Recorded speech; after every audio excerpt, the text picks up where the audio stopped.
आपल्या हक्काचं रोखठोक भूमिका मांडणारं आपलं न्यूज चॅनल नांदणी सुपरफास्ट न्यूज। घटना तुमची, बातमी आमची। राजाच्या कुर्ल्याच्या ग्रामपंचायतीच्या उपसरपंच पदी सौ मंदा हनुमंत माने यांची बिनविरोध निवड। खटाव तालुक्यातील राजाचे कुर्ले येथील ग्रामपंचायतीच्या उपसरपंच पदी सौ मंदा हनुमंत माने यांची बिनविरोध निवड झाली आहे। यापूर्वीचे उपसरपंच राहुल माने यांनी राजीनामा दिल्यानंतर उपसरपंच पद रिक्त झालं होतं, त्यामुळे ही निवड प्रक्रिया पार पडली।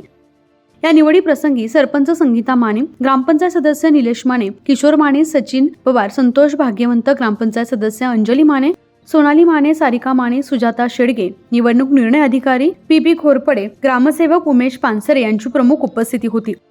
या निवडीबद्दल माजी सरपंच समरजित राजे भोसले, माजी उपसरपंच बळवंत माने, माजी सरपंच श्रीरंग माने, माजी पोलीस निरीक्षक संभाजी पावशे, माजी पोलीस पाटील छन्नूसिंग पाटील, माजी ग्रामपंचायत सदस्य बळवंत माने, माजी उपसरपंच बळीराम माने, माजी मार्केट कमिटी उपसभापती अनिल माने, माजी सरपंच धनाजी चव्हाण, वैभव घोरपडे, अक्षय भाग्यवंत, हर्षद जगताप, प्रमोद माने, उमेश उमापे, नरेश भाग्यवंत, कृषी जाधव आदीसह गावातील ग्रामस्थांनी अभिनंदन केलं।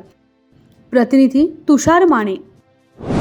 अशाच ताज्या घडामोडी पाहण्यासाठी आजच आपल्या नांदणी सुपरफास्ट न्यूज या यूट्यूब चॅनलला लाईक करा, शेअर करा आणि सबस्क्राईब करायला विसरू नका। नांदणी सुपरफास्ट न्यूज, घटना तुमची, बातमी आमची।